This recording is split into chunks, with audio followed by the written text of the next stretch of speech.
మీకు కూడా ఒక లైఫ్ కోచ్ అవసరం పడిందా? రెగ్యులర్గా అండి. నిజం? అప్పుడు మీకు మీరే చెప్పుకుంటారా?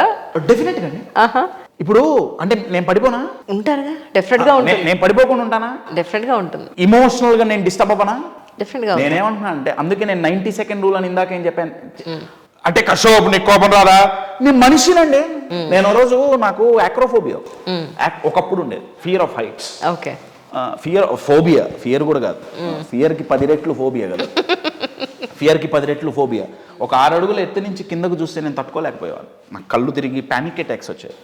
సో ఒక్కొక్కసారి ఫ్రెండ్స్ చాలా పదం వాడచ్చో వాడకూడదో కానీ వామ్మో, నేను ఒకటికి చెప్పే ఒక అడ్వెంచర్ ఎక్స్పర్ట్కి, నా ఫ్రెండ్ వాడు, అరే నాకు యాక్రోఫోబియా ఉందిరా ఏదో ఒకటి చెయ్యాలి, నీకెందుకు రాబావా అని చెప్పి రిషికేష్ తీసుకెళ్ళాడు. నేనేమో గంగానదిలో ముంచుతాడేమో అనుకున్నా. రిషికేష్లో బంజీ జంపింగ్ చేయించాడు. దట్స్ అరౌండ్ 230 or 240 feet అండి.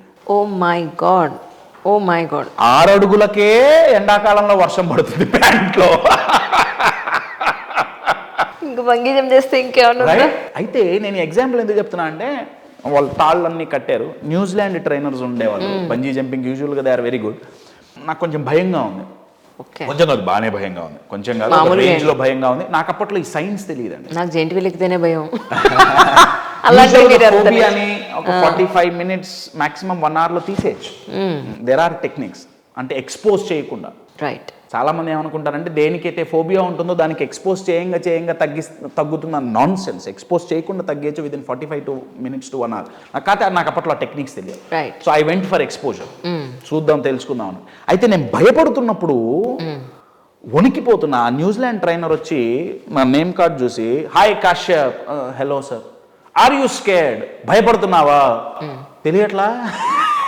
అదే కదా. ఆయన షేక్ హ్యాండ్ ఇచ్చి ఆయన అన్నాడు, congratulations, you are a human being. That's nice. నేను ఆ రోజు నుంచి నా థాట్ ప్యాటర్న్ ఏం మారిందంటే మనం ప్రతి ఇమోషన్ ఎక్స్పీరియన్స్ చేయాలి. నాకు కోచ్ అవసరమా? నేను బయట కోచ్ల మీద డిపెండ్ అవ్వను. నాకు నేను కోచింగ్ ఇచ్చుకుంటూనే ఉంటా. ఎందుకంటే నాకు ఆ టెక్నిక్స్ తెలుసు కాబట్టి. నేను పడిపోకుండా ఉండను. Only thing is I get up very fast. Right. Kashyap ఆ టెక్నిక్స్ అన్నీ తెలియవు. నేను ఇందాక ఒక మాట అన్నానండి, how you label your experiences. మీరు ఎక్స్పీరియన్స్కి ఏ లేబుల్స్ ఇస్తారు? టాపిక్ వచ్చింది కాబట్టి చెప్పేస్తున్నా. ఇంతవరకు నేను ఎప్పుడు ఎక్కడ నా ప్రోగ్రామ్స్లో తప్ప నేను ఎప్పుడు షేర్ చేసుకోలే. ప్రాబ్లం మీతో కూర్చొని నేను ఫస్ట్ టైం షేర్ చేసుకుంటున్నా. మీరెప్పుడు పడిపోరా? నువ్వు ఎప్పుడు పడిపోవా?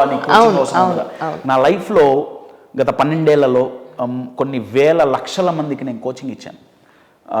పర్సనల్గా నేను ఎన్నో కోచింగ్ సెషన్స్ తీసుకున్నాను. రైట్. నా లైఫ్లో మోస్ట్ ఛాలెంజింగ్ కోచింగ్ సెషన్ ఏమైనా ఉంది అంటే నేను నా భార్యకి ఒకరోజు కౌన్సిలింగ్ చేయాల్సి వచ్చింది. అంటే భార్యకి కోచింగ్ ఇవ్వడం టఫ్ కాదండి, ఆ రకంగా చెప్పట్లా. అది వేరే. మళ్ళీ మీరేదో భార్య సంఘాలన్నీ వచ్చినాయి మళ్ళీ లేదు. సిచ్యువేషన్ ఏంటంటే నా భార్యకి కోచింగ్, నాకు నేను కోచింగ్ ఇచ్చుకుంటూ నా వైఫ్కి నేను కోచింగ్ ఇవ్వాల్సిన సంఘటన ఒకటి వచ్చింది. Toughest counselling in my whole 12 years అని నేను ఎందుకన్నా అంటే అది ఇచ్చేటప్పుడు నా కూతురు శవాన్ని నేను చేతిలో పట్టుకొని నా భార్యకి చూపించి, మనకి కూతురు లేదు, 48 గంటల క్రితం మనం పేరెంట్స్ అయ్యాం, ఇప్పుడు లేదు, మనం పేరెంట్స్ కాం అన్న రియాలిటీ నా వైఫ్కి చెప్పి తను అన్స్టేబుల్ అవ్వకుండా తనని స్టేబుల్ చేసి ఈ ప్రాసెస్లో నన్ను నేను స్టేబుల్ చేసుకోవాల్సిన ఒక సిచ్యువేషన్ వచ్చిందండి. మాకు పుట్టిన మొదటి సంతానం నా కూతురు చనిపోయింది జూన్ 2020, 4 ఏళ్ల క్రితం, కోవిడ్ ఫస్ట్ లాక్డౌన్లో. జూన్ 19 నా కూతురు పుట్టింది. మా కూతురు పుట్టింది జూన్ 21 నా కూతురు చనిపోయింది. లైఫ్లో మొట్టమొదటిసారి గూగుల్ మ్యాప్స్లో శ్మశానం ఎత్తుక్కున్నానండి నేను. కశ్యప్, చాలామంది నన్ను అడుగుతుంటారు, కశ్యప్ కష్టాలు వస్తే తట్టుకొని నించోటం చెప్పినంత ఈజీయా? కాదు. వదిలేస్తామా? వదిలేలేం కదా. Ultimately we need to come back. Third floor hospital, third floor ICU ముందు ఆ రోజు నేను చూసిన సీన్స్ నా జీవితంలో నేను ఎప్పుడు చూడాలనుకోను కూడా అనుకోవట్లా.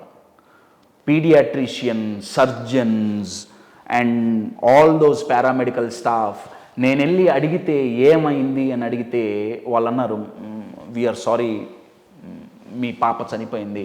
ట్విస్ట్ ఏంటంటే అది బతికిన 48 గంటల్లో అది బతికున్నప్పుడు నేను చూడలే.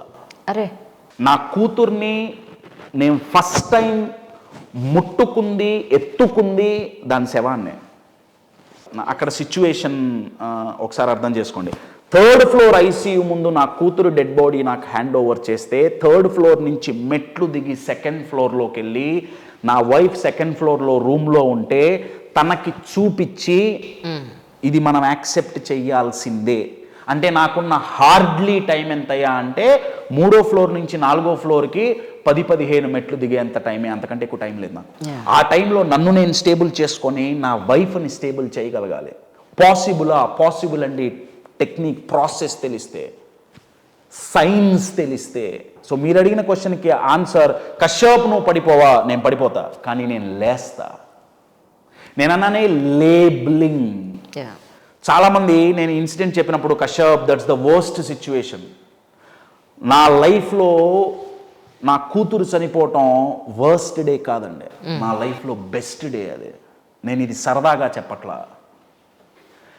ఎందుకు బెస్ట్ డే అంటే, నా దగ్గర ఇంత టాలెంట్ ఉన్న, స్కిల్స్ ఉన్న, ఎబిలిటీస్ ఉన్న, ఇంత సైన్స్ నాకు తెలిసిన, ఇంతమంది సెలబ్రిటీస్కి కోచింగ్ ఇచ్చే సత్తా నా దగ్గర ఉన్న, నేను కర్ణాటక వదిలిపెట్టి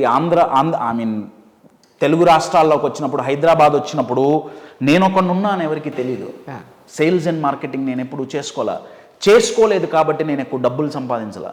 నా కూతురు చనిపోయినప్పుడు నా పరిస్థితి ఏంటంటే, నాకు బాగా గుర్తు, ఈస్ట్ మారేడుపల్లి, నేను శ్మశానంలోకి పోకూడదు, నా తండ్రి బతికున్నారు కాబట్టి హాస్పిటల్ సెక్యూరిటీ గార్డ్ని నేను శ్మశానం లోపలికి పంపించా. చీకటి పడుతోంది, తొందరగా కార్యక్రమం అయిపోవాలి.